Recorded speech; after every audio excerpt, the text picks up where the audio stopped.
بسم اللہ الرحمن الرحیم۔ السلام علیکم۔ روزانہ واقعات سننے کے لیے اس چینل کو سبسکرائب کریں۔ یہ وہ دور تھا جب محبوب خدا تاجدار انبیاء حضرت محمد صلی اللہ علیہ وسلم اپنی بچپن کی دل فریب اداؤں کے ساتھ مکہ کی سرزمین پر جلوہ افروز تھے۔ اس زمانے میں عرب میں دستور تھا کہ پیدائش کے بعد بچوں کو دیہات سے آنے والی دائیوں کے حوالے کر دیتے تھے تاکہ دیہات میں بچوں کی پرورش بہتر انداز میں ہو سکے اور وہ خالص مادری عربی زبان سیکھ لیں، اور اس خدمت کے عوض ان کو معاوضہ وغیرہ ادا کیا جاتا تھا۔ حلیمہ سعدیہ جب بچہ لینے کے لیے باقی دائیوں کے ساتھ پہنچی تو صرف ایک یتیم بچہ ہی باقی رہ گیا تھا، جو کہ یتیم تو تھا مگر کسی کو کیا خبر کہ یہی تو یتیموں کا والی ہے۔ حلیمہ سعدیہ یہی بچہ لینے بی بی آمنہ کے گھر پہنچ گئی۔ حلیمہ نے جیسے ہی بچے کو دیکھا تو حسن و جمال دیکھ کر حیرت میں ڈوب گئی۔ پیارے آقا صلی اللہ علیہ وسلم سوئے ہوئے تھے۔ جو ہی حلیمہ سعدیہ نے پیارے آقا صلی اللہ علیہ وسلم کے سینہ مبارک پر پیار سے ہاتھ رکھا تو آپ صلی اللہ علیہ وسلم بند آنکھوں سے ہی مسکرائے اور آنکھیں کھول دیں۔ حلیمہ سعدیہ نے پیارے آقا صلی اللہ علیہ وسلم کو اٹھایا اور گھر کو چل دی۔ آقا صلی اللہ علیہ وسلم کا پہلا دن تھا۔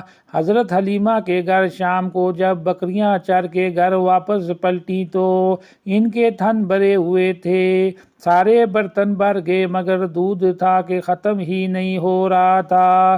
یہ وہی بکریاں تھیں جو آج سے پہلے بہت کم دودھ دیا کرتی تھیں۔ عمر مبارک 8 ماہ ہوئی تو آپ صلی اللہ علیہ وسلم نے باتیں کرنا شروع کر دیں۔ 9 ماہ کی عمر میں پیارے پیارے جملے بولنے شروع کر دیے۔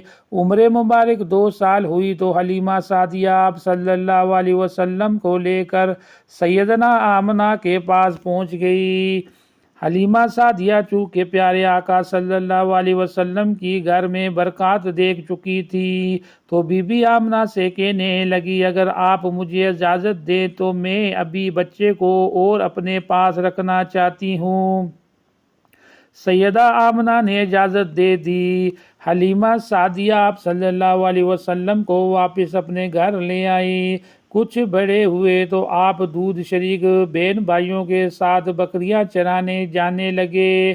پھر کچھ ایسے واقعات رونما ہوئے۔ حضرت حلیمہ کو آپ صلی اللہ علیہ وسلم کے نقصان کا ڈر ہوا۔ اسی طرح ایک بار حضرت حلیمہ نبی کریم صلی اللہ علیہ وسلم کو آکاش کے میلے میں لے آئیں۔ جاہلیت کے دور میں یہاں بہت مشہور میلہ لگتا تھا۔ عرب کے لوگ حج کرنے آتے تو شوال کا مہینہ بھی یہاں ہی آ کر گزارتے۔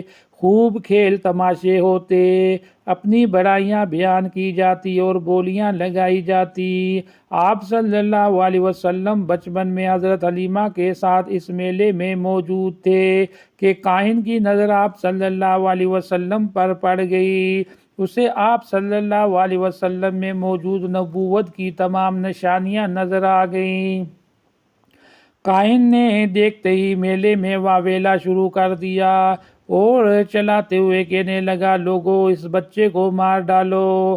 حضرت حلیمہ اس کی بات سن کر گھبرا گئیں اور جلدی سے وہاں سے سرک گئیں۔